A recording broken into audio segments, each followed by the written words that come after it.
There's a strong chance you're not that far off from winning in business and at the game of life. It just takes one idea, but you gotta have unwavering belief and burning desire. If you can couple that with a lockdown strategy that's fueled by heart, hustle, and muscle, you got a shot at winning. There's one thing that all champions have in common. They get shit done. So welcome to the Get Shit Done experience. Well, look at us. We are back at it again. We are in studio today. Welcome to the Get Shit Done experience. This is also the GSDX podcast, which you can go online and check us out at www.gsdxpodcast.com. Hey, I want to thank everybody so far.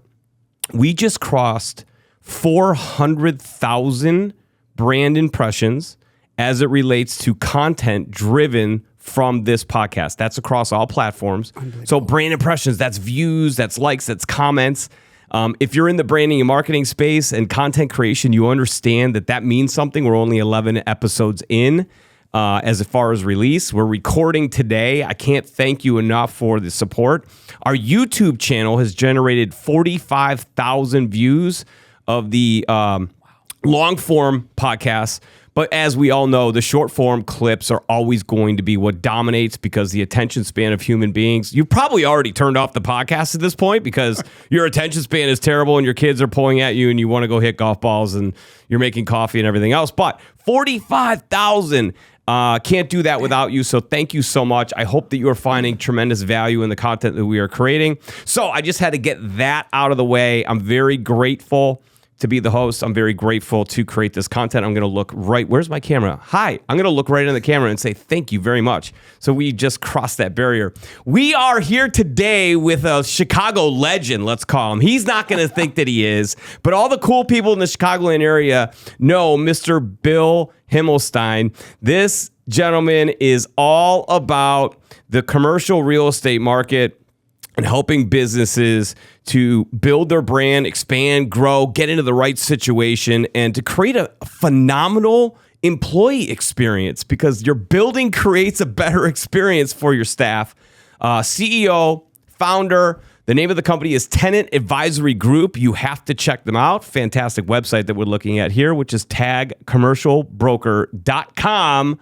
And please follow Bill on LinkedIn. He was posting like crazy. He posted this morning, and I was sitting there watching. I'm thinking, this guy knows how to work a camera. Bill, welcome to the show. Great to be here, John. I appreciate the opportunity.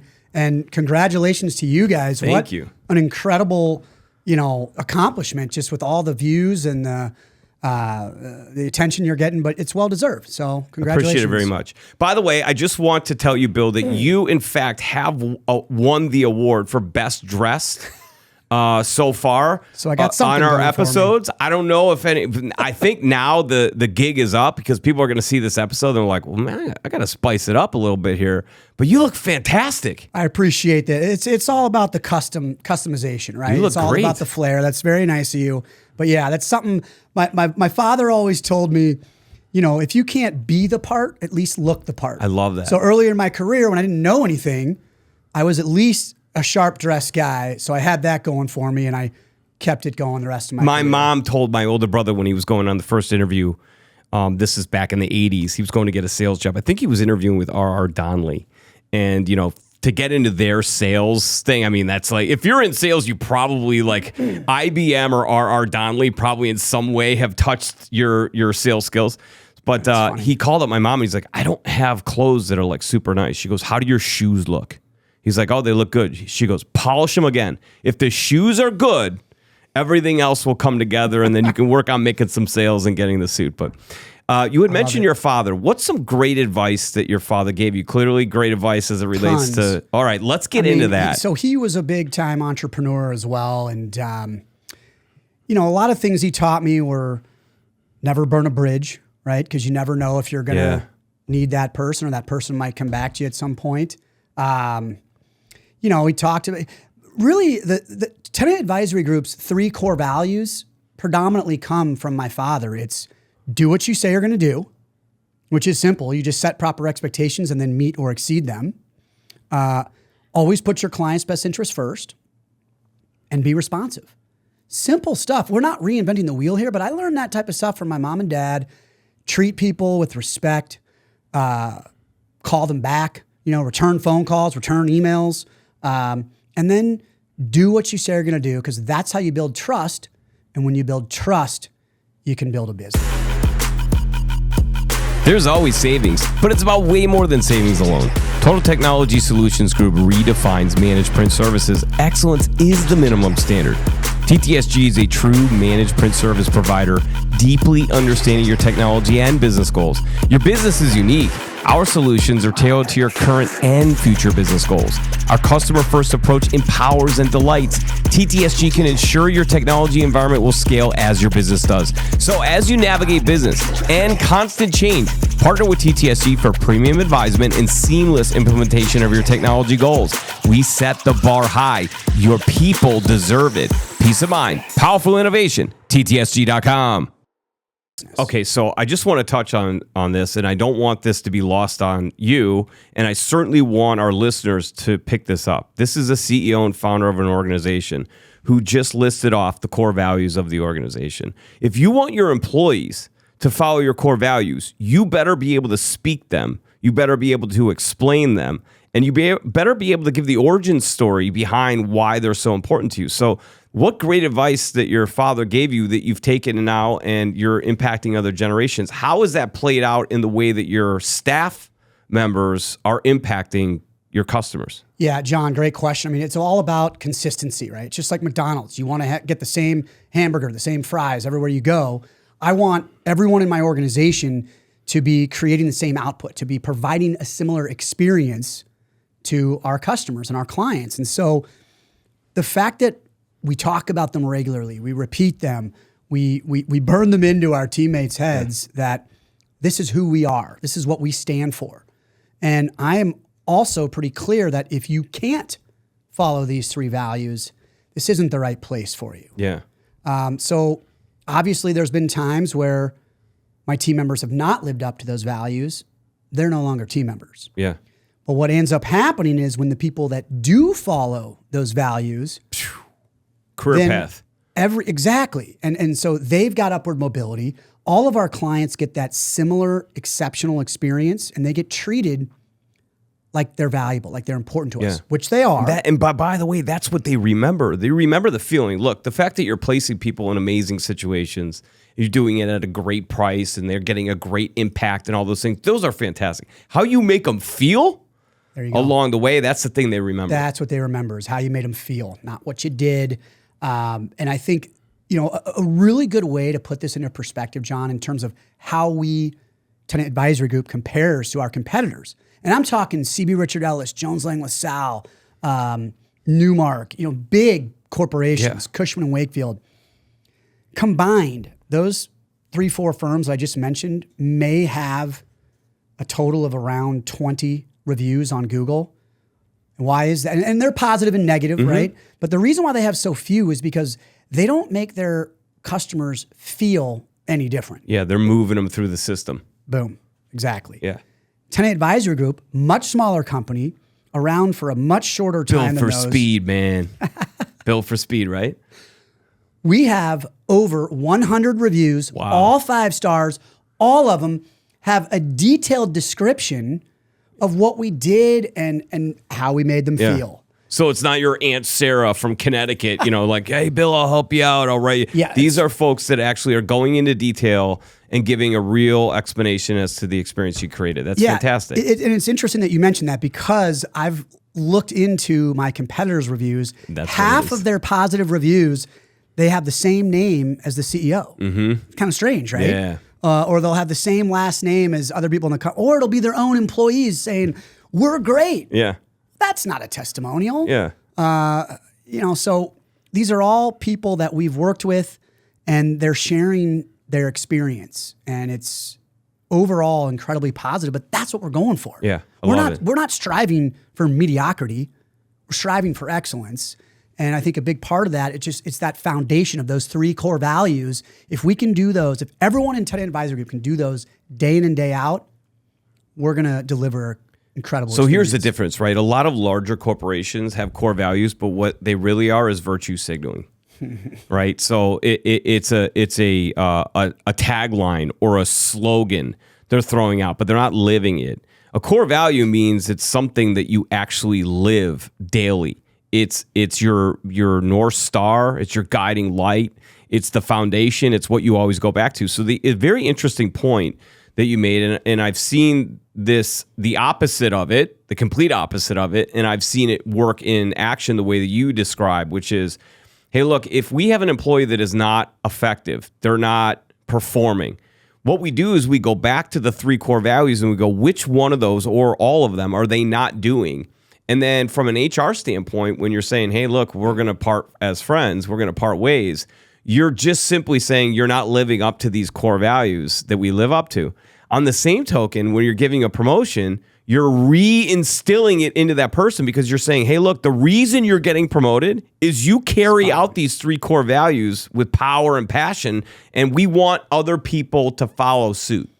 You're spot on, John. I mean, it's really, it all comes back to that. And it has to, because otherwise we don't have an identity, right? When you're a small firm, you've got to build that brand. You've got to have an identity. And for me, that's just where it all starts. So we talked about your father a little bit, but coming up, did you get into real estate like right out of college? Was that your thing? I've been in real estate my entire career. Yeah, right out of college. And so did you know, like in college, you're like, this is where I'm going. This is where the money's at. Not exactly, but there were some tips as I was growing up. Like, for example, when I was a young child, one of my earliest memories is going with my father to an apartment building that he owned. We'd go there on Saturday or Sunday, and we'd empty the washer and dryers of the quarters. Okay. And I'd say, Dad, we're rich. We got this huge bag of quarters. What are we going to spend it on? What are we going to purchase? He's like, I'm going to show you, son. Come with me. He takes me to the bank, and we deposit the quarters. And he says, Bill, this bank is going to pay us to hold on to our money each month. And every month after they've paid us, the next month, they're going to pay us on top of what they've already paid us. Yeah. Teaches me about compounded interest. Oh. Blew my mind. Wow. So exciting. And then later, the next Does your dad want to adopt by chance? I'm a free agent right now, man. So he's open to it. He's got some great lessons. I mean, really good head on his shoulders. So then the next lesson, he says, Bill, you know how much I paid for this building? I said, I have no idea. Let's say, just for argument's sake, it was $1 million, right? He goes, this building cost $1 million. Guess how much I paid for it? And I said, I don't know, $900,000. He goes, I paid $200,000, and the bank paid the rest. Using other people's money. OPM, you got it. And so talking to me also about leverage, about how, he still has a mortgage payment for that $800,000 loan on the $1 million property. However, the tenants that are paying rent, they're the ones that are paying the mortgage. They're the ones that are paying the taxes. They're the ones that are paying, all the expenses, the upkeep on the property. And he goes, and guess what, Bill? If all goes as planned, we got a little money left over. He goes, you want to know what I'm going to do with that? I go, well, take us on vacation? Repeat. No. Repeat. Yeah. Do it all over again. Rinse and repeat, next building. Yeah. So really, I mean, I've been very fortunate, right? Growing up in a loving household where I had all of my needs taken care of. Clothes, food, shelter, education. And then above and beyond that, I was just fortunate. You were taught core values. Exactly. And principles. I mean, the podcast is over because I'm quitting podcasting. Now I'm getting into real estate after that. I mean, it makes so much sense the way that you just articulated that. It's so simple, but it's also extremely complicated for the everyday person. You just put it in a very simple term. So as you're coming up, what are some of the who are some of the other people maybe that played a part in your maturation process and helped you to get to the level that you're at? Yeah, that's a really good question. I think one of the best mentors I had in the business was this woman, Stacy Berndorf, when I was at Cushman & Wakefield. Okay. Now she's at Transwestern, I believe. And she really taught me a lot about time management, discipline. Whatever it is you're doing, there's got to be discipline to it. There's got to be that focus that, to form habits, right? We got to be doing this on a regular basis. Whether it's saving money, whether it's investing, whether it's treating clients appropriately, whether it's delivering a great service, there's got to be discipline. And Stacy Berndorf was incredibly helpful in teaching me about time management, staying on task, staying focused, doing the activities that will generate revenue. Yeah. And then there's one other person that I really want to mention who's been incredibly helpful in my career. His name's Maury Elstein. And I've nicknamed him the godfather of networking. You know, people tell me all the time, Bill, you know everybody. And I like to correct them saying, well, I know all my potential clients. Yeah. Those are the people I know. There you go. And I know the best service providers for those clients. What I'm trying to create is this ecosystem of top service providers that can be there to support my clients. Because when my clients get great support, they're going to grow. And when they are going to grow, they're going to need my services again. But so what Maury taught me is really about that giver's gain philosophy, the way to support others. And so a lot of people will talk about no expectation of return.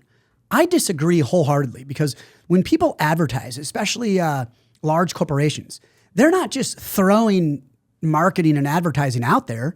No, they're seeking their target market, absolutely. their target audience, and spending money directly on reaching them. They don't spend any money on something that isn't going to bring money back. Exactly. So why is it inappropriate for someone like myself, who has a way smaller budget than, say, GE or IBM? Why is it inappropriate for me to seek out people that I think could be my potential clients? Yeah. But then my marketing is just do what I can to support the growth of their business. So you're a multiplier, right? That's the thought process. I learned at a late age.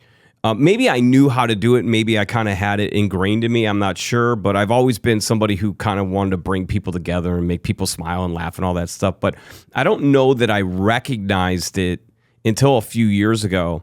And I was having a conversation with a leader talking about, hey, one of the things we want to do is we want to be multipliers. And the way that you grow a company effectively and build a brand is you be a multiplier, but then you train people and teach people how to become multipliers.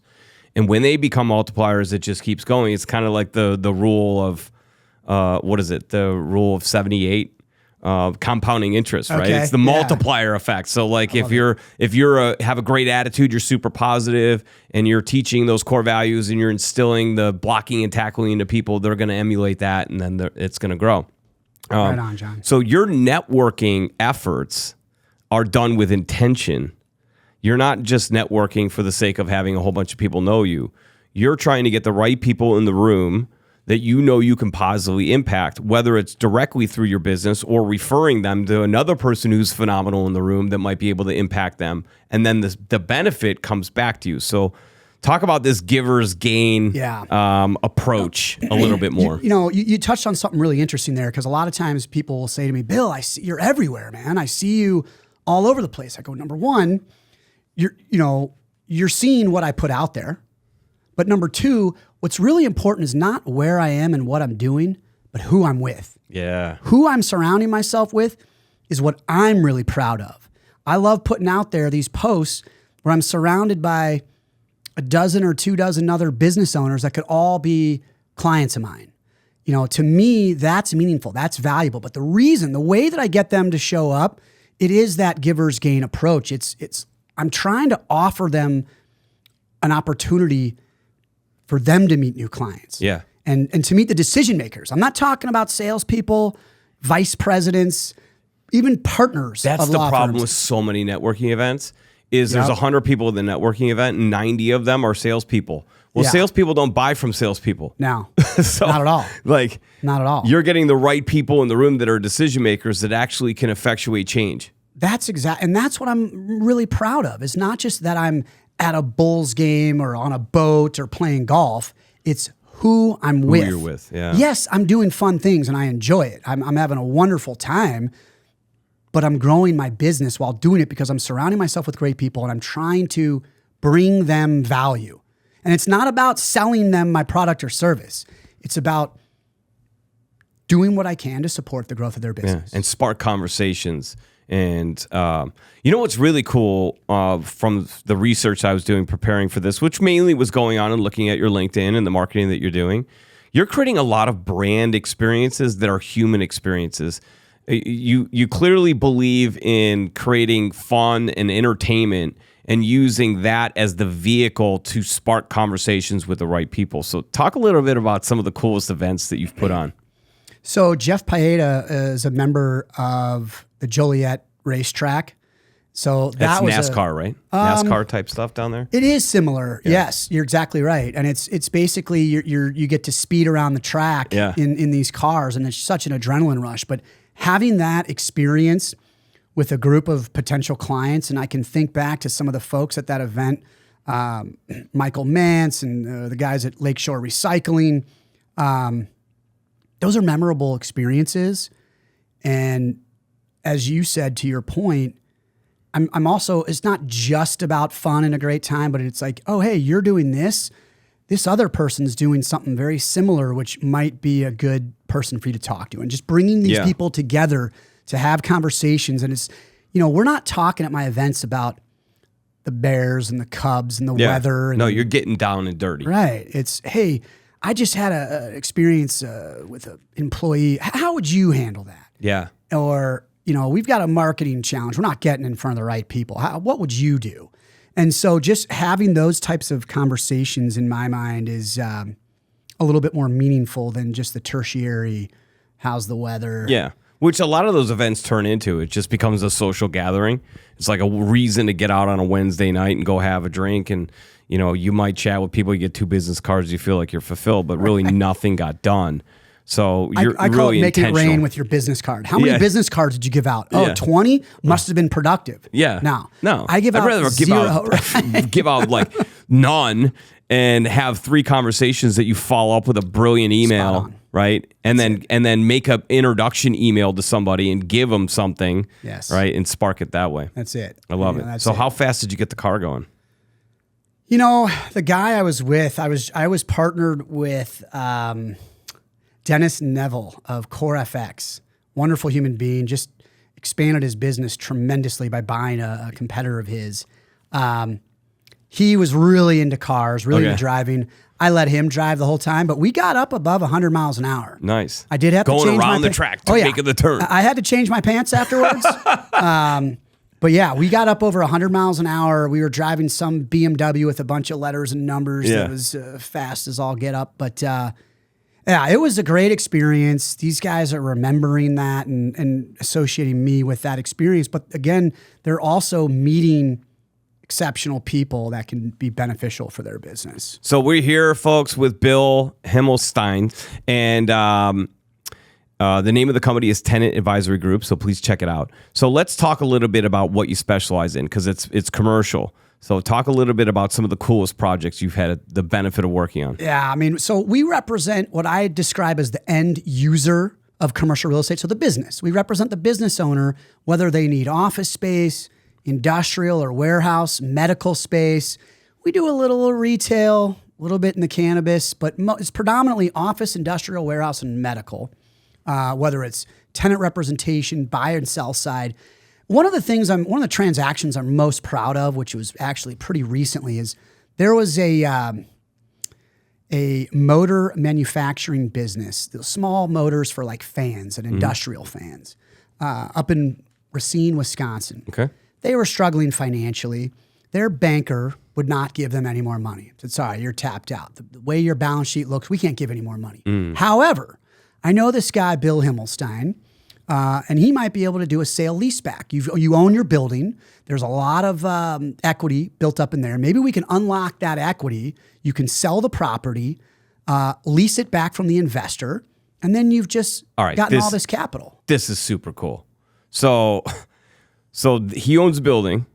You buy the building back and then lease it back to them, so that you give them a little bit of, first off, he got the immediate bump in cash flow, because what he bought it for versus what he sold it for hopefully was a nice windfall. They barely, I don't think they have any debt on their building. So that was $2.9 million. So not a huge deal, but for that company, they had all these accounts payables.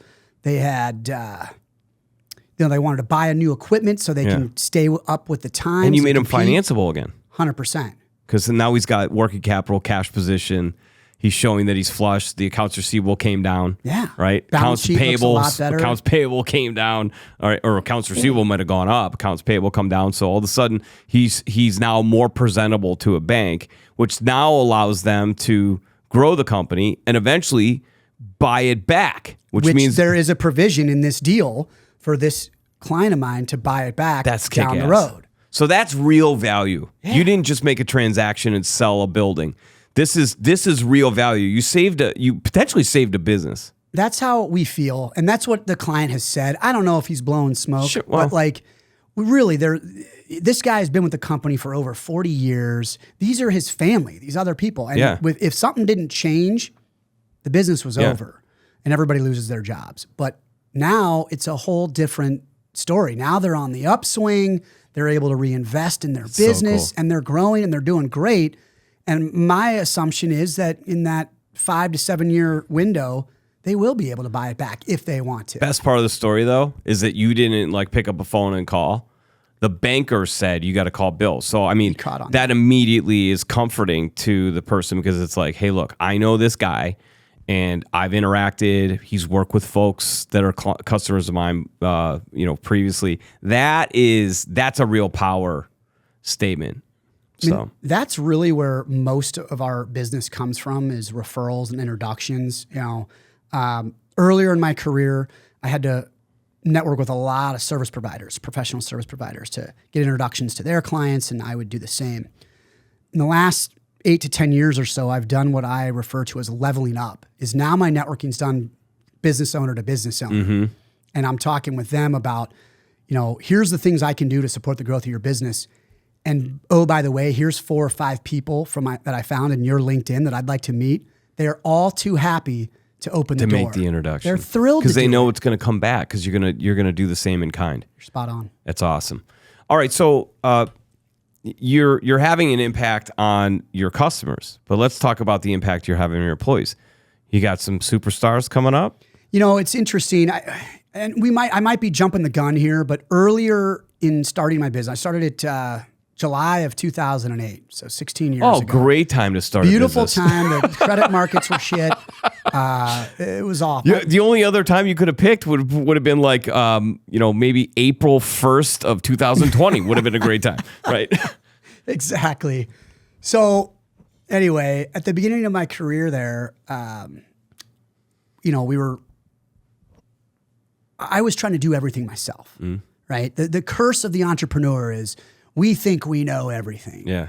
And I think it's until you can get out of your own way, that's when things really took off for me. And number one thing that I did by getting out of my own way was not thinking that I could source great talent. What did I do? I went to the professionals whose sole job and career is to source talent for companies. When I went to them and said, hey, this is the type of person I'm looking for. These are the types of activities I need them to do. You do it. Now, did it cost me a little bit of money? Yeah. But in reality, it has saved me a tremendous amount of money and made me a lot of money because they know what you do. And I've got great people that, like this. One of the people I can think of is Tina Cernkovich, now Kearney. She's been with me for nearly 8 years. She worked with a couple of real estate firms prior. And at one of our recent events, she said something to me that was so moving. She's not a very emotional person, very stoic. And she said to me, Bill, I just want to tell you, I love working with you. I'm really happy here. I'm excited about the direction we're going and what my opportunities are with your company. So thank you for having me. So that when your heart was done melting, what happened? Did you have to ice down your heart? I mean, that's pretty, especially from somebody who's stoic, right? I mean, it was just such a meaningful experience where it was another, I guess, roadmap saying I'm on the right, I'm doing the right things. Nothing wrong with validation. Sometimes I think that we lose sight of the fact that for an entrepreneur, likely they're a technical expert and a doer, right? And then they start something, and it's becoming a CEO is a learned quality. You don't wake up. It's not taught. And by the way, unless it's a CEO teaching it, it probably can't be taught, right? It's not something you go. There's no CEO class at university, right? So it's something that you have to really. I would imagine, never been a CEO. I would imagine it's something that you kind of have to learn, and you really have to find people in that circle that you can count on to give you the truth. You're spot on. You know, it's and trust me, I made many mistakes. I'm still making mistakes, but I think the key is learning from those mistakes, but learning from others that have been there, done that. Yeah. You know, my buddy and I call it BTDT. Been there, done that. I've never understood coaches or business consultants. You know, at these big firms, they've got all these children. They've got kids that are just out of college telling major corporations how to run their business. Yeah. I'm like, but what have you done? You played intramural soccer at school? What does that qualify you for? I personally like my consultants to be like 30 years older than me. You're right. you know, you get a little gray hair. Yeah, a little gray hair. You've been around the block a bit.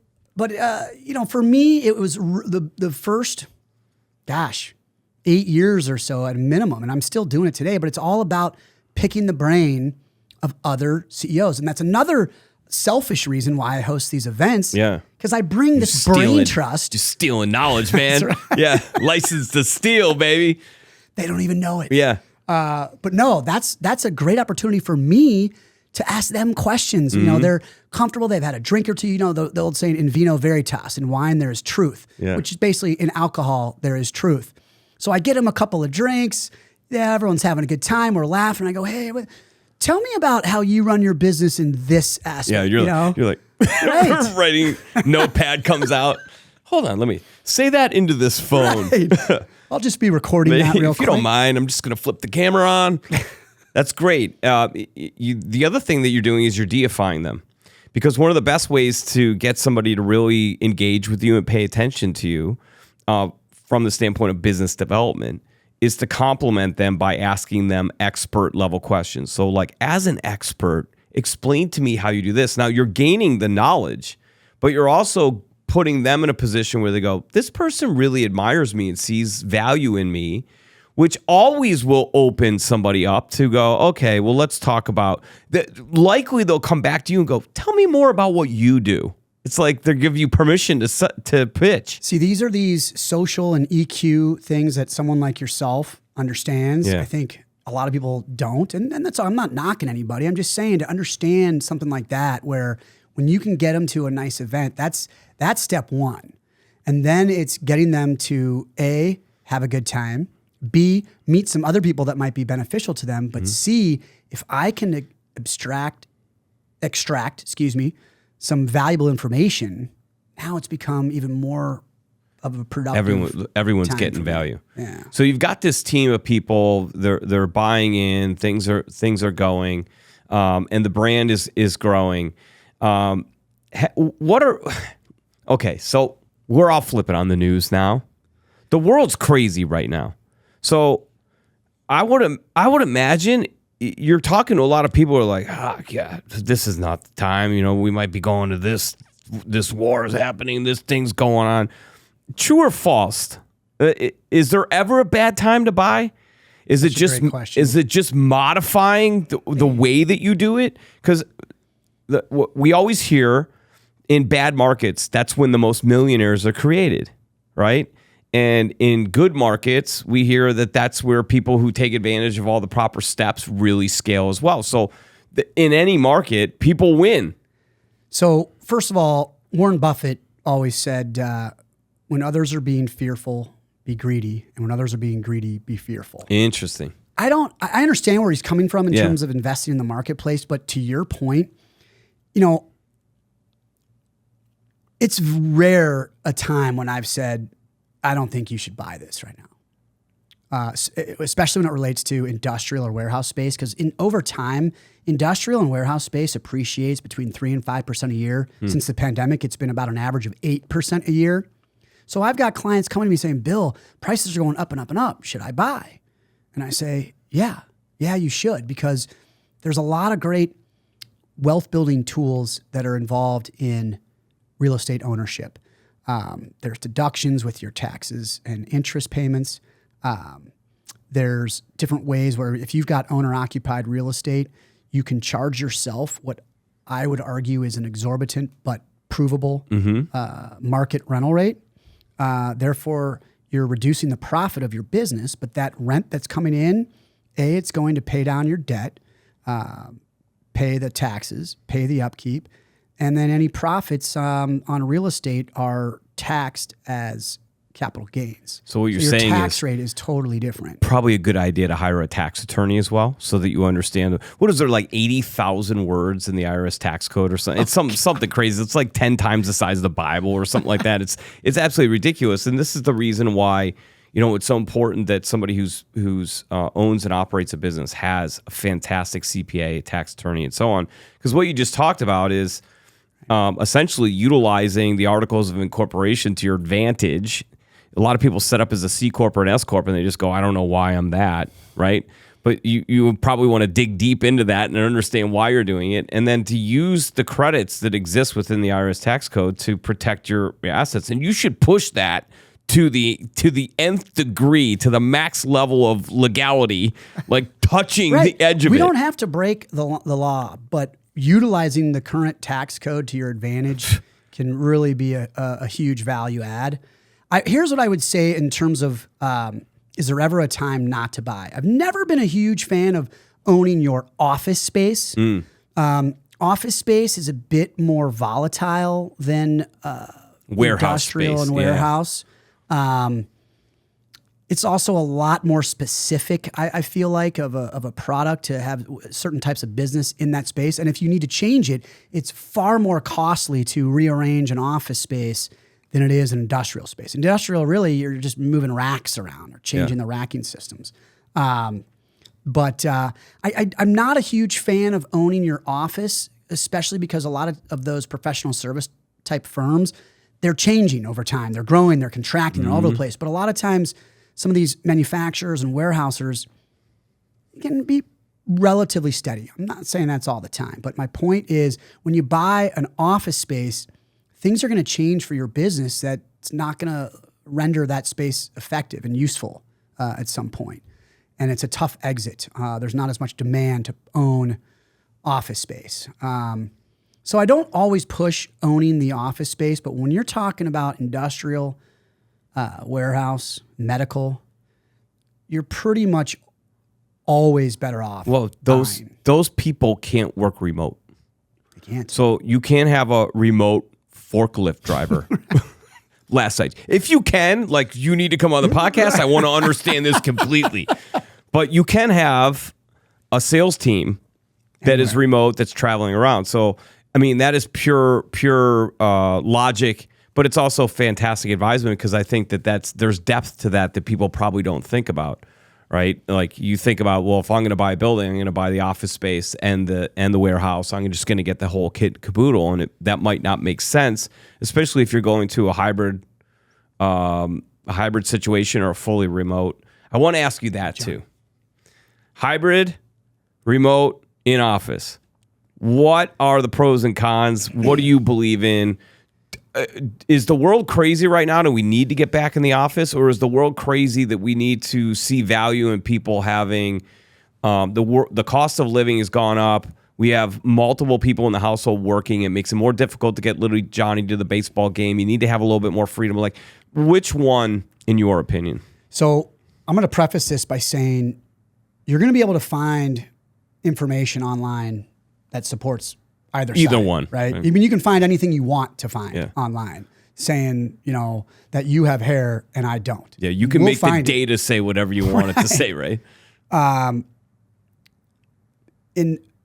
my experience and from speaking with thousands of business owners, I would say 98% of those business owners would prefer their people to be in the office more. Mm-hmm. So I'm not saying back to 5 days a week. Not always, but more. I think always might be. I don't think we're ever going back to that, other than the Amazons and the Chase, JP Morgan, Jamie Dimon. But the reason why business owners want their people in more is it's far better for your culture. Oh, thank you. It's far better for collaboration and creativity. creativity, 100%. There's so many benefits. And I would argue as well, now again, you're going to see research on both sides, that productivity is greater when people come in, sit down, do their work, chat with their buddies on break, go to lunch with their buddies. See that your buddy is more productive than you today and you're competitive with them and you go, well, that's not, I'm not going home with that dude beating me. Yeah. Right? You're spot on. Working remote, the way that I view remote employees is that they're mercenaries. They're paid to do a job, and the second somebody comes along and says, I'll pay you more, they're gone. Because they have no attachment to the culture. Spot on. That's tough. That is a tough thing. But now you've got more people who are like, they won't even look at a job unless it's remote. So I think there's one man in the United States that has the most control over in-person versus remote work. The man's name is Jerome Powell. He's the Fed chairman, determines the interest rates. And the reason why that's important is that the higher he keeps interest rates, the less investment businesses make into themselves, which means they need less people. And, leading into the pandemic where everybody went home, jobs were falling out of trees. They were all over the place. Yep. And if you didn't like your current job, you could go to the next one for a 10, 20% raise. Man, the place I was at, we were scaling too. Because the talent it was like you hired somebody. It's like, oh my gosh, this dude already hit quota in 4 months. Like wow. Okay, well, if you put $1 in and $1.50 comes out every time, go keep putting dollars in, man. $dollars. Yeah, you're just going, making it rain. And then it hit and it changed everything, right? 100%. And when these employees have options, they have the leverage. They have the desire. They have the opportunity to say, you know what, I'm not going to come in. I'm going to stay remote. And if you have a problem with that, I won't be working for you anymore. That's slowly starting to change as some of the tech companies start to right size a bit. They really overhired overdid it during the way out pandemic. ahead of their skis. So they're pulling back. And I think there's some other examples as well about companies kind of tightening the belt a little bit, waiting for the election to see what's going to happen and who's going to start a war with who. By the way, I've never believed in waiting to see what else is happening for you. It's like, do you want to be successful or not? Yeah. Yeah, you do? You want to make money? Get shit done. It's like, do it. I'm not going to quit smoking until January 1st. Right. Like, it's just freaking quit, man. And you're not going to do it January 1st. I promise you. You won't. But if you want to quit smoking, you will get shit done and do it now. You'll do what you need to do. And that's kind of my belief with socioeconomic factors outside of your business and your industry letting dictate what your decisions are. I mean, I get it in some instances, of course, it makes a little bit of sense. But in general, if you want to grow, take the steps to grow. Yeah. You want to be more profitable, take the steps to be more profitable. Don't worry about, there's always going to be noise. There's always going to be stuff going on. There's always things going on. So I came up in sales for a long time. One of the favorite questions I was taught was, when is the best time to learn? And the prospect would always go, well, now. Okay, great. All I'm asking to do is to meet with you so you can learn about who we are, what we do, and what the benefits are. When you decide to actually take that information, implement it, or whether or not you so choose to do it with us, that's a different timing-based decision. But when is the best time to learn is always now. The best time to change is typically now. But we know that there's other things going on. And I rarely got somebody when I said, when is the best time to change, be like, all right, January 1. Yeah, exactly. I've never got that. They were like, but you could feel them like begrudgingly, like, okay, that's kind of a checkmate question. They were like, no, it's like, all right, we're meeting tomorrow. Hilarious. So it is, as you referenced, this is the get shit done experience. You are clearly getting shit done. What are the principles? We went over core values, but you as a man, as a human being, father of two, two, husband, right? I try to be a good one. There you go. Well, we'll verify that. We'll have that in the show notes. We're gonna. She's still with me. She says she's happy. Yeah. I believe her. So what's the formula to get shit done? I think it's about positive habits, good, productive habits. And I think for me, we were talking about this right before the show. first, what's the thing you do first thing in the morning? And you know, for me, it's exercising. I know that the way my ADHD brain works is it's on overdrive. It's always we're sprinting, and I've got a lot of energy. You know, I wake up, I pop up out of bed. I'm so excited. That's awesome. I'm like, another day. Let's do this. Let's go. I need to get some of that energy out in a positive, productive way. Yeah. And so I go right to the gym. You know, we got some equipment in our basement. It's nothing fancy, but I run for 30 minutes, get my little 3-mile jaunt in there, and I come away from that just feeling ready for the day. My brain has kind of dialed it down slightly, so I'm in control. But for me, that's really one of the biggest things. I think being around my family really helps to keep things grounded and focused because, you know, on a show like this, you said you got 40,000 listeners. So I'm going to have 40,000 people listening to this. At home, I have 0 people listening to what I have to say. Yeah. So that's grounding. Wait a minute. Do you live at my house? Yeah. It's like, nobody cares. Hello. Is this thing on, right? It's a lot really of those moments. humbling experience that helps me dismantle my ego. But I love being around them. I love, you know, both my wife and my children, just making sure that they know they're the center of my world. They don't care what you do. No, they don't. Right? IT decision makers, this might sting. Frustrated with IT issues, security threats, and the stress of your technology infrastructure, your technology should blend seamlessly with your business objectives. Technology infrastructure management with limited resources can be exhausting and counterproductive. Do you have an MSP but still have problems and technical hiccups? GSD's advisement, proactive maintenance, cutting-edge cybersecurity, cloud solutions, data backup, and local 24/7 help desk can change the game. Your technology should outpace your business operations to allow for growth, and proactive strategies should prevent issues before they arise. Get back your time and your money with GSD. Drive business forward. Leave the technology to GSD. GSDnow.com. The advice that your father gave you, you'll eventually that'll bleed in, and then they'll be in a podcast 20 years from now, and they'll be talking about you, and you'll hear that, and you'll be like, yes. But at the end of the day, they only care that they know that you know they love you, and you're loving them back. That's all that matters. The rest of the stuff. But the world needs to know that you're getting shit done. 100%. Because if you are, then I want to be around you. Law of attraction, the multiplier mentality. I can tell you one challenge I have is, and it's a part of my ADHD and who I am, and it's staying on task and staying focused because I'll be working away. And this morning's a perfect example. When I get focused, I'm locked in. Go. I'm lasered in and I'm cranking.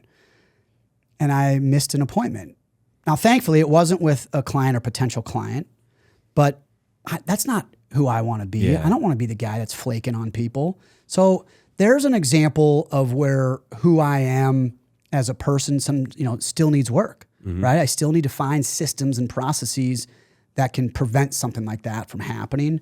But one of the things I like about what I do, and I would say that not just the business, but the lifestyle that I've created for myself, is that I really can do whatever it is that I would like to be doing at that time, because we talked earlier about how people, great people at your company is liberating. It's so freeing for you. It helps you power growth. But knowing that I can trust my team members to get shit done really allows me to focus on working on the business instead of in the business. Which was going to ultimately help them get more shit done. Very true. There you go. Exactly. But I think, for me, it's that exercise at the beginning of the day. And then later in the day when, the work is done, kids get home from school, I need to stop. Like, I remember when I first started my company and my friends, I'd be out with my friends and they'd go, "Oh, you don't have anything to do?" I'm like, no, you don't understand. It never ends, but I'm turning it off. I'm choosing to spend time with you, my friends, rather than sit behind my desk and do work or go to a networking event and meet people. I'm choosing this. You don't catch up. You don't like, oh, well, gosh, what do I do now? But at the end of the day, for me, I stop.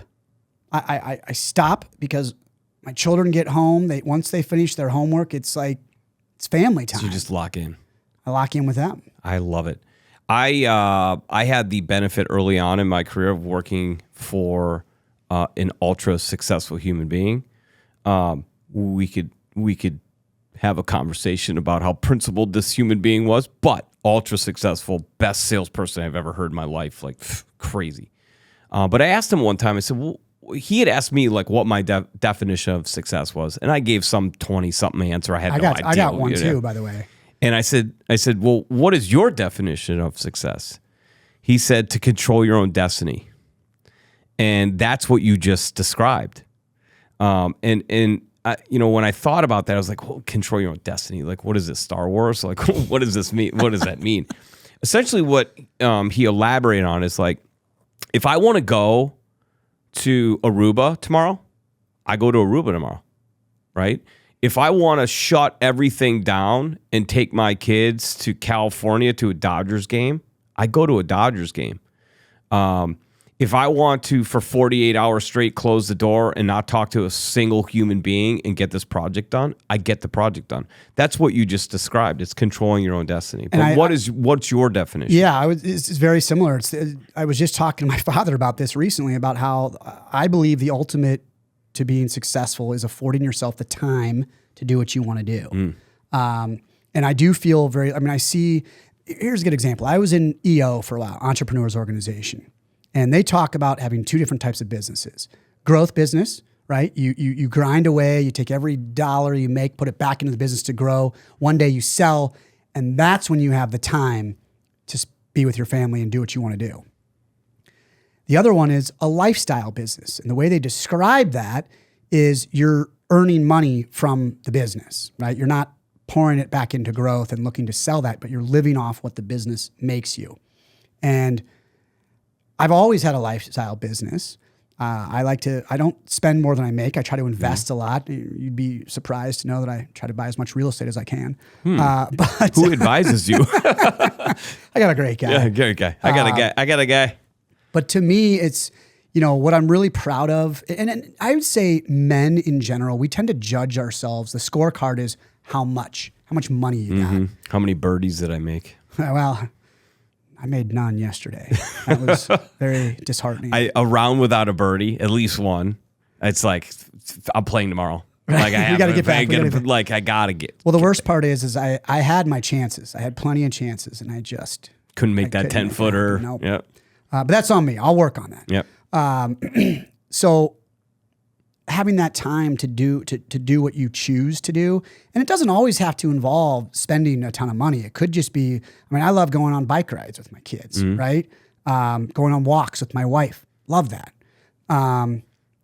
Just read something before you came in that is one of the secret tricks to a fantastic marriage is to go on walks with your spouse. Because you're getting really positive energy. You're taking in a lot of quality air. You're getting vitamin D, sunlight. And you're communicating. You're communicating because there's nothing else going on in that moment. You're communicating. And then when you bump into a neighbor, you're collaborating, right? Because now you're having a conversation with that neighbor together, right? So I was like, wow, that's really interesting. We've done that. Pre-children, we would take walks almost every night. Post-children, it's a little more spotty, but we still strive to do it. But I think, as long as men, I understand how we judge ourselves by what's in our bank account, how much money we have.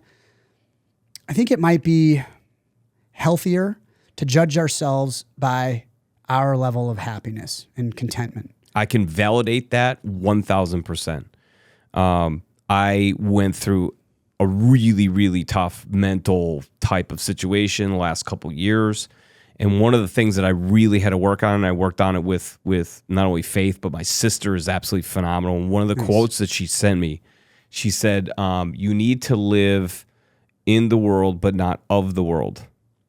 So you have no choice but to be on this planet. Doesn't necessarily mean that you have to fit into whatever the social construct is or the belief system is. So you need to live in the world, but not of the world.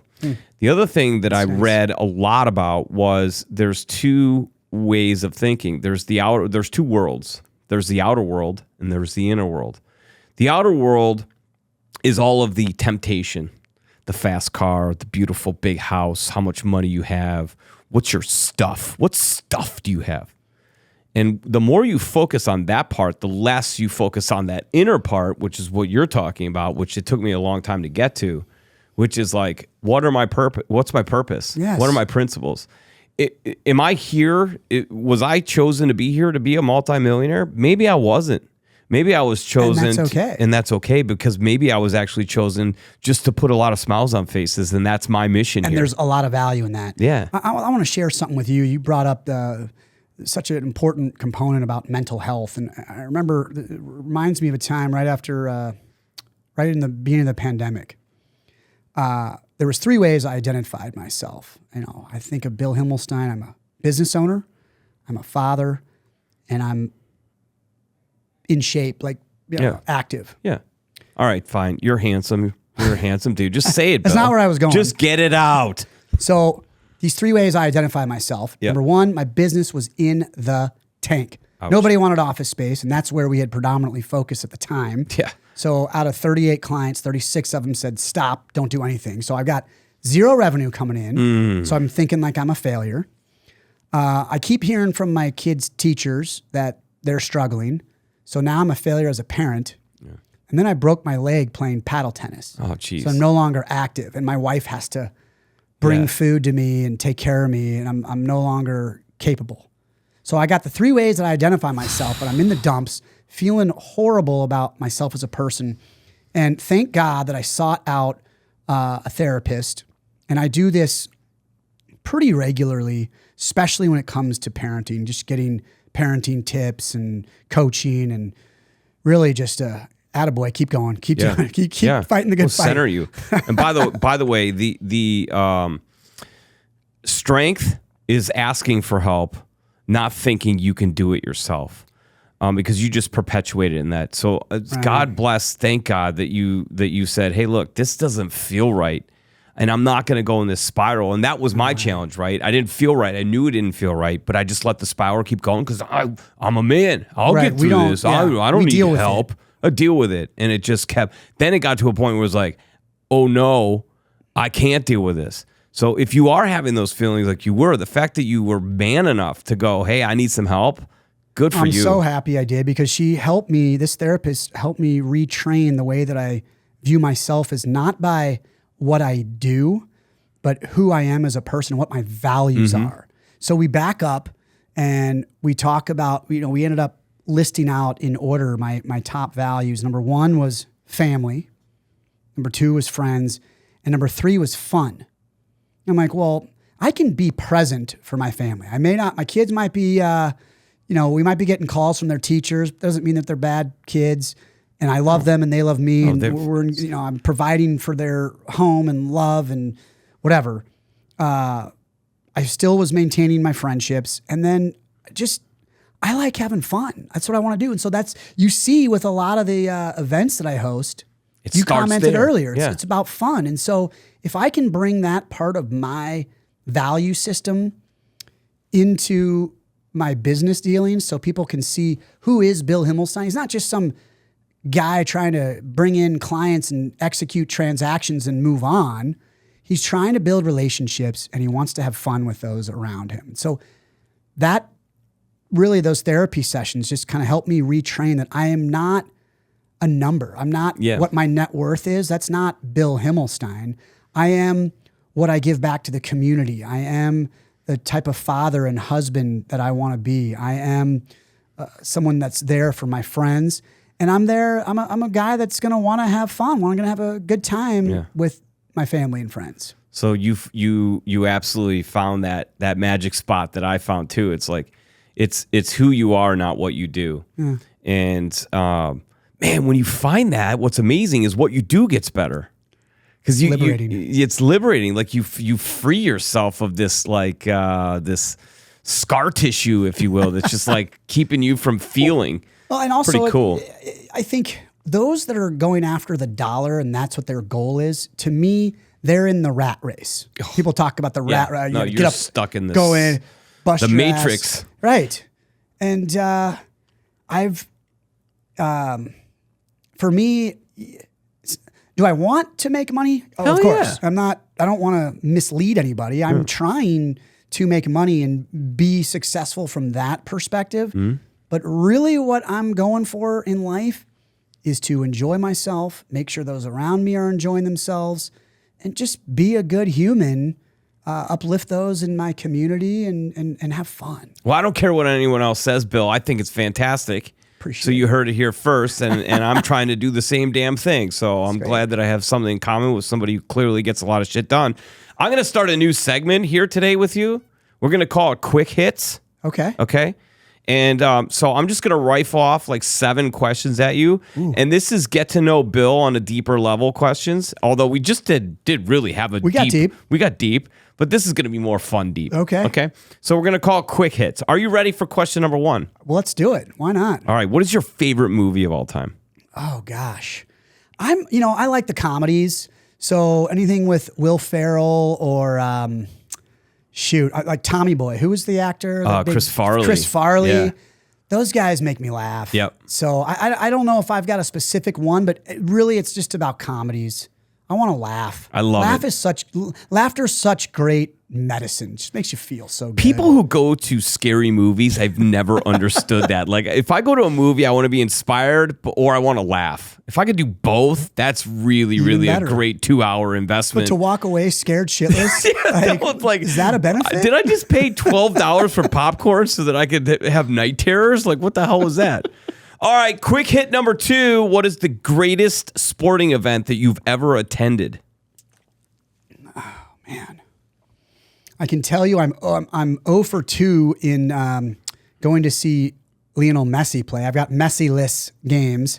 So you went to a game to see him and then he was on the injured reserve twice. Or something like that? Yeah, Oh, I'm 0 for 2. Here's what I'll tell you.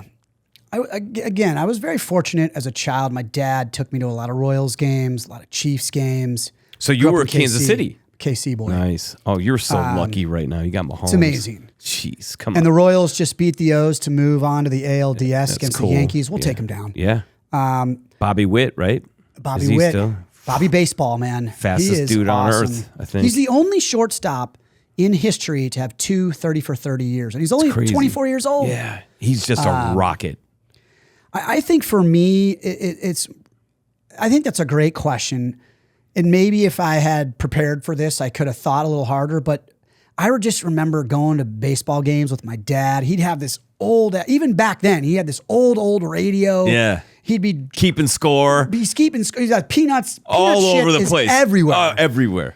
Yeah. And I was just so proud of my dad. I'm like, that's my dad. Yeah, that's my dad. That's how we do baseball. That's how we do it. And just watching the Royals, I mean, it was really fun. So you're watching George Brett. George Brett. I met him recently out in Napa 2 months ago. He's still a jerk. But I love you, George. If you're listening. Did you tell me he had too much pine tar in his bat? Nah. I wanted to ask him about what hemorrhoids are like. Oh, no. But I decided not to. Now, George has never been super nice to fans, and that's not just a Bill Himmelstein experience. No, that's... But he was a heck of a baseball player.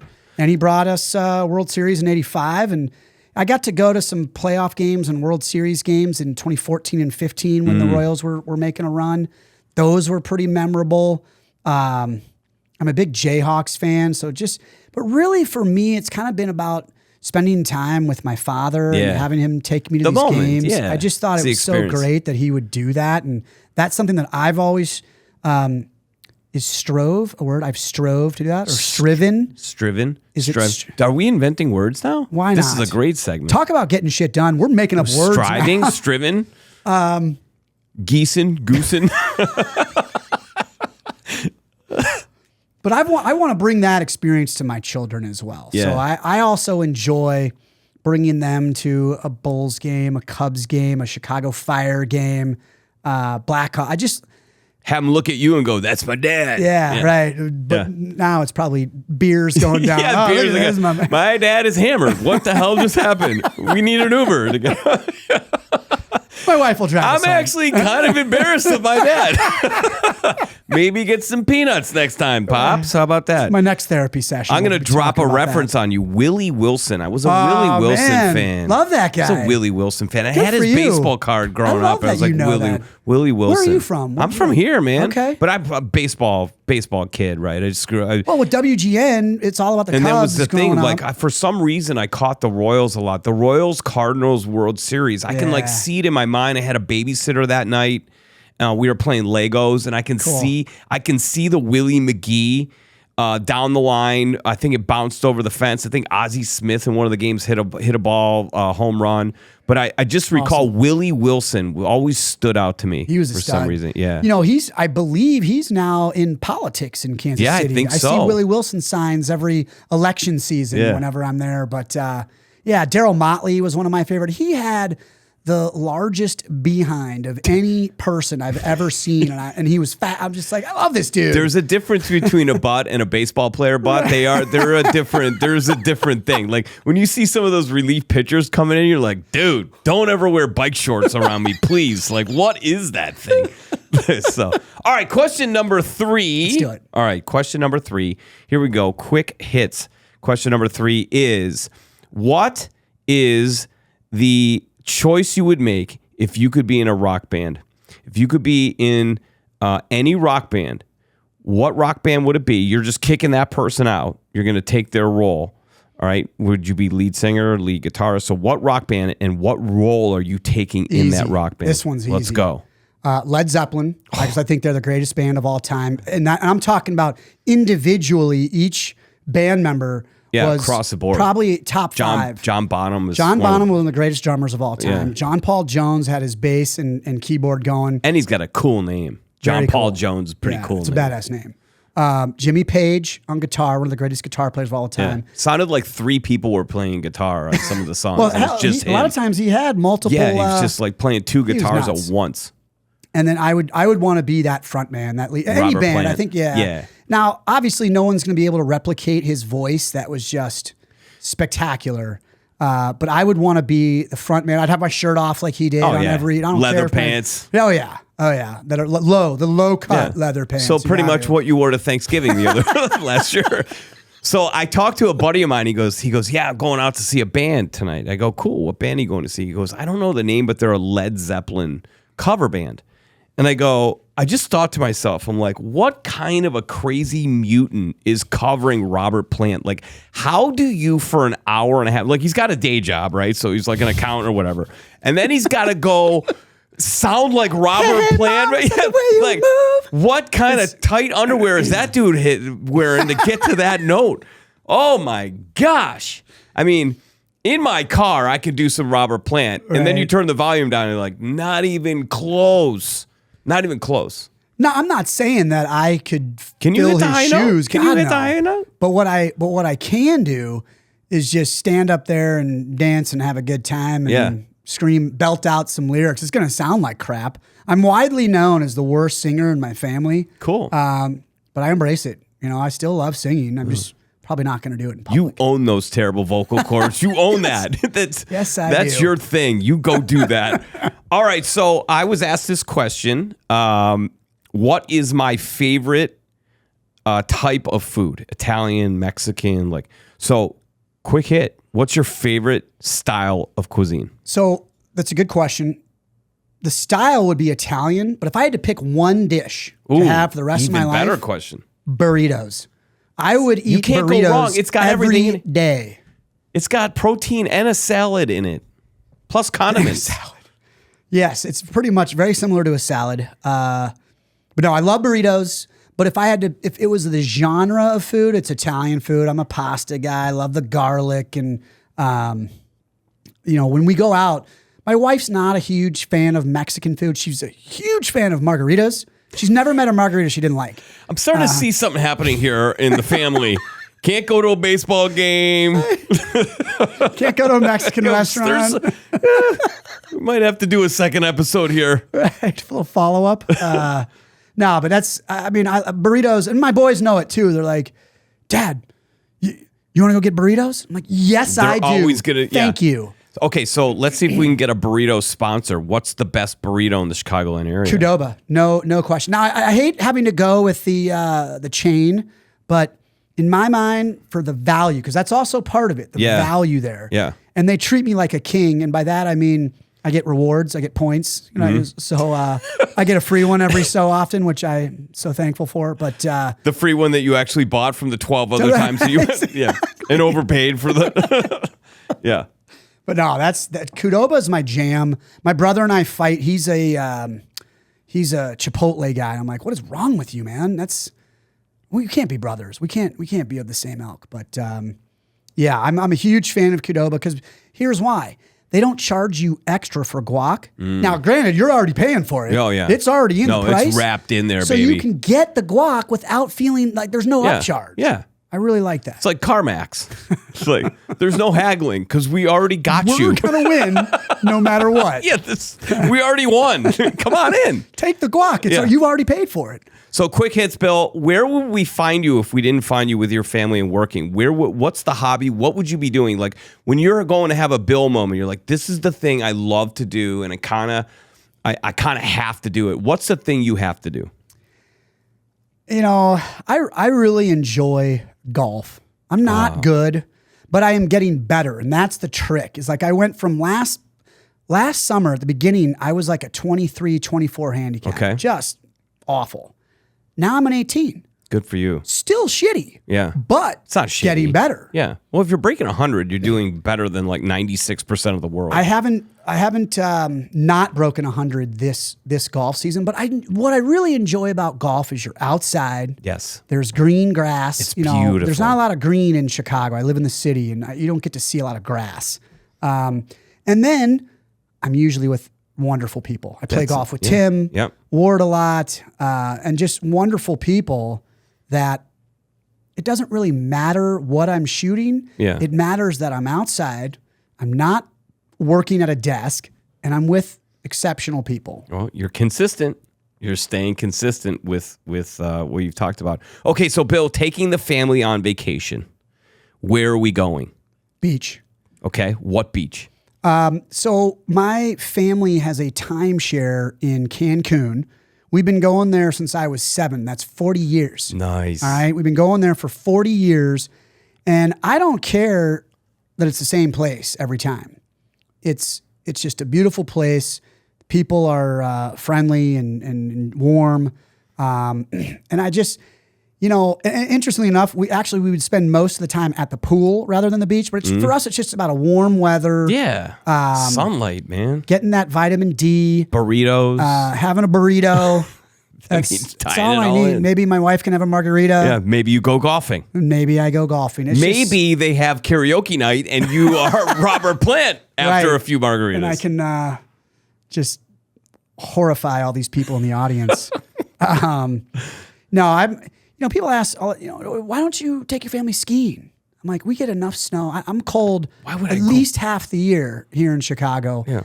If I have an opportunity to leave Chicago and go somewhere of my choosing, it's going to be somewhere warm. Plus, I suck at skiing. I'm at the sledding level, like a saucer sled being pulled behind a Buick. That's about the level I'm at of skill. That's still fun. Sure. Yeah, that's good.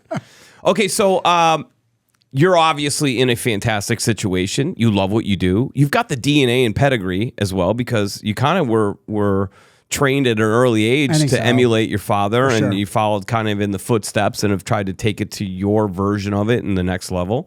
But if you weren't doing that dream job, what would you be doing? It could be anything, Bill. We're talking about like you want to be Boris Yeltsin? I don't care. You do what you want to do. What's the dream job? So I'm going to tell you what my dream job is, which is also one of the biggest mistakes I think I ever made in my life. Okay, this is going to get good. My father had a commercial flooring business, okay? Carpet, hardwood floors for apartment buildings and large buildings. Coming out of school, he said, Bill, you want to join the business? Mm-hmm. And I said no for a couple of reasons. Number one, as I've mentioned a few times, I was very fortunate in my upbringing. I wanted to take all these advantages, all these gifts that I had been given, food, shelter, loving family, anything that all my needs were met. And I wanted to go somewhere where the Himmelstein name didn't mean anything. I'm not saying that the Himmelstein name in Kansas City is this holy grail. Himmelstein. Yeah. You here, take whatever you want. Sounds like your dad was kind of dabbling in a bunch of businesses. He is a wonderful man. I was just recently in Kansas City. Him and my mother were the sponsoring family for this organization that helps take care of the underserved community, right? Pays their rent if they need it, pays their electric bill, makes sure they have groceries. It's really a wonderful thing for the community. And I went in to watch them be honored as the sponsoring family. I've never been so proud of my mother and father in my life. But I just wonder kind of what would have been, right? If I stayed in Kansas City, worked with my father for a little while, took over that business, I can tell you it would have been a lot easier, but that was what I was trying to get. I had an easy life. Are you wondering if you would have done like the Gary Vaynerchuk, right? So Gary Vaynerchuk, his father owned like a liquor store that did like $500,000 a year in sales. He then joins the company in his 20s. He starts doing the wine tasting and the subscriptions type stuff, takes it to about $3 million. Awesome. Then he starts creating content. Next thing you know, he's getting on, he's doing all these little things. Then he becomes a speaker. Now he's a billionaire. The wine store is like a mega. I know about Gary. I did not know that was his origin story. So he's first generation Russian. Cool. And his father opened up a liquor store, like a community small time liquor store. I want to say in New Jersey, and just your basic liquor store. And he essentially came in and said, "Dad, we got to do some stuff here." So he kind of changed some systems around. But the big thing was he figured out technology and e-commerce and how to do the subscriptions and wine testings, and then he figured out social media. Now he's blown it up into multiple things. It sounds like that's kind of what you're talking about. It's like your dad had gotten it to an amazing point, but if you went and brought maybe some different innovation and some of your skill set, could you have taken it to a giant level? And so yes, I think that's part of it, but really it would have been for me more about spending more time with my father. Even better. And that's one of my regrets was, I'll come to Chicago after college. Then you didn't come back. And I never, I just planted roots, right? I started a business, I got married, had children, and it's like, well, I'm a Chicagoan now. Yeah. And I love going back to KC, love seeing my family. But I think that's probably... See, Bill, you're just a good dude. That's a good answer. You're a good egg, man, because you could have said like, well, I want to be Jerry Jones. I would have owned it. You know what I mean? You could have said that, but the fact that you're saying, hey, look, I came to Chicago. I kind of regret a little bit that I didn't stay and spend more time with my dad. But at the same time, if you did that, maybe you don't meet your wife. Maybe the kids aren't. Right. So no, exactly. I mean, I don't look back and say, damn it, I should have done this. But if I had to do it over again, I still not sure if I would have done that. Yeah. But that is probably my biggest regret that's the thing. I would have still made the same choices, but that's my biggest regret. Does that add up? It adds up. Yeah, adds up. I mean, it does a little. Yeah, it adds up. And guess what? It's your answer. You can make it add up however you want. Then it adds up. Final quick hit. Are you ready? Final quick hit. So any football team of your choosing, you pick the team. Would you rather be the owner of the team? Now, this is a championship team, right? So any team, doesn't matter the sport even. Would you rather be the owner of the team? Probably. The head coach of the team? No way. Or the star player of the team? Oh, boy. So I think for me, it'd be real easy. I want to be the owner. That's where you're going to get all the equity. Mm-hmm. These sport franchises are appreciating incredibly fast. They're great wealth generators. And again, that's not necessarily my guiding light is money. But I think being that star player, I don't know if I would necessarily want the fame part of things. It's a quick hit. You're done. Yeah, you're done soon. Like 8 years of everyone in your business, and then you're like, hey, where did everyone go? Remember me? Yeah. No, it's a new guy now. Now I'm doing commercials for a car dealership. You know what I mean? Like, Whoa. Another thing is the when we were children and George Brett was an all-star, Ozzie Guillen, you named all those guys. There was no cell phones. Nothing got recorded. Yeah. You know, Now you can't say anything or wrong. you can't say or do anything that's outside Of or the else brand. You're canceled or you got problems. You know, and so a nice story right now. Actually, I remember Kareem Hunt was a great running back for the Chiefs got a few years destroyed. back, and he got caught on tape doing something he shouldn't have been doing. And so he was exiled from the Chiefs. Then he went to lied Cleveland, about it a little and bit, he or lied. he misled. He, Maybe. he had plenty of missteps. Yeah. But what's cool about this story of Kareem Hunt is it's redemption time. He's back with They the Chiefs. signed him back. Yeah. And he's a better human being now. He understands the missteps that he took.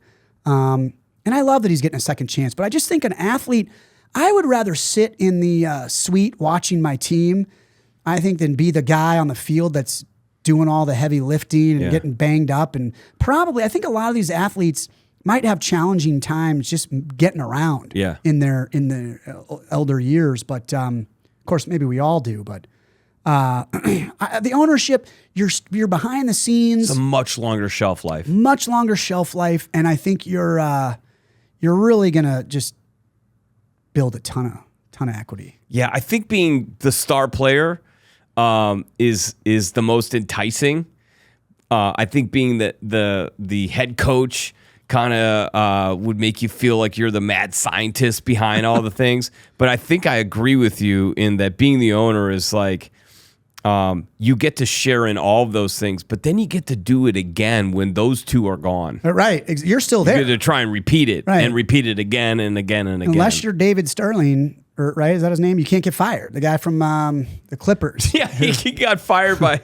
How do you get fired from owning your own company? I guess was the wild. league has to tell you that you're the no league longer. kicked him out. But and I'm not whatever. Maybe that was the right call. My point is, you know, you're there for as long as you want to be, and you're probably making tremendous money while doing it. I would definitely opt for ownership. But those other two, I think coaches have such a short shelf life. Yeah, shorter in than and the out. star player. Yeah, it's crazy. And then the star player, and we all get older. No one has beat Father Time yet. Father Time is undefeated. And so that star player, I imagine that's got to be a tough psychological transition to go from being a star, everybody thinks you're just God's gift, and then all of a sudden you retire. You're not It's in like the a sport anymore. decade of brilliant, then a decade of holding on, then a decade of, hey, I'm still here. Like, do I get to come back for the Ring of Honor or something like that? It's like decades of like, what the hell happened? You know, It just seems like a lot to have to deal with, in my opinion. But if I could win a Super Bowl for the Bears, though, as a quarterback, I'd probably make that sacrifice of you'd own the being. city. You don't. Like, it's shocking to me that Jim McMahon is not more.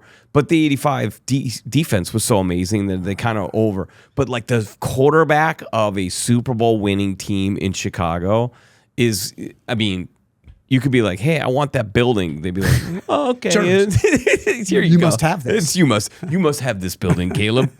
So, Bill, that was Quick Hits. What'd you think? I thought it was fun. It was pretty fun. I love it. Little segment, some clippy type stuff we can put together. So let's wrap this show up.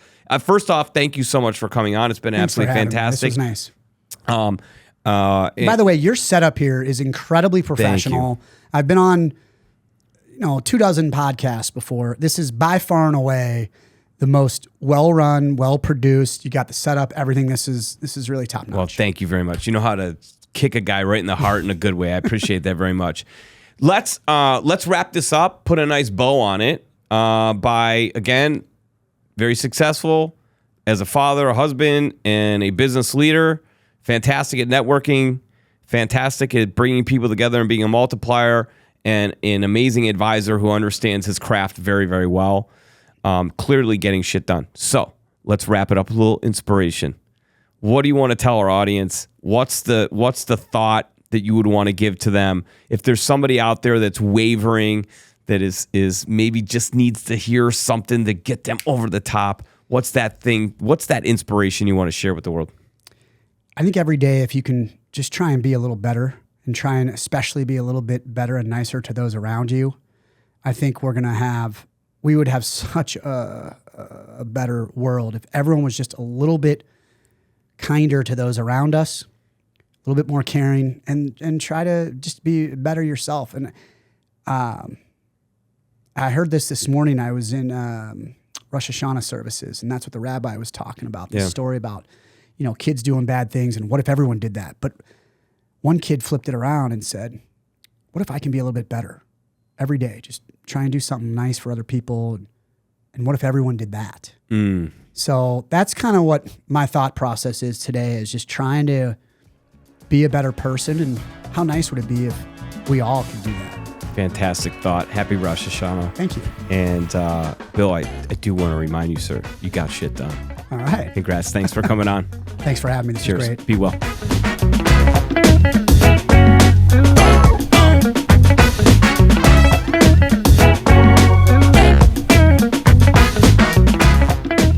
Can your business handle 15% growth? If yes, you have to engage with 2020 Design. They fuse data and creativity to stop the scroll, break through the noise, and grab the attention of your future customers. 2020 Design will create competitive, click-worthy campaigns, design and build custom websites, spark your social media presence, and structure email campaigns that get right to your audience, the decision maker. Let's boost attention and awareness, which allows you to convert more sales. Check them out at 2020design.com. That's the number 20, TWENTY design.com.